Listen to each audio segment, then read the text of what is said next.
Hello po ma'am, sir. Bale turo ko sa inyo kung paano po mag-connect ng printer dito sa POS natin. Punta po tayo sa 3 dots. So, bago po niyo i-connect dapat nakasaksak po or naka-connect sa Bluetooth yung, printer natin 'no, 'yan. So, 'pag naka-connect na po yun sa Bluetooth sa ating tablet or sa device natin, punta kayo sa settings, then device, then punta po kayo sa receive printer.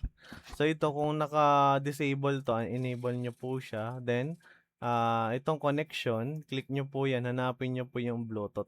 Click niyo po 'yan then 'pag naka-connect na sa tablet yung 'pag in-scan po 'to, automatic naman po yun na mababasa nung tablet natin, ano po.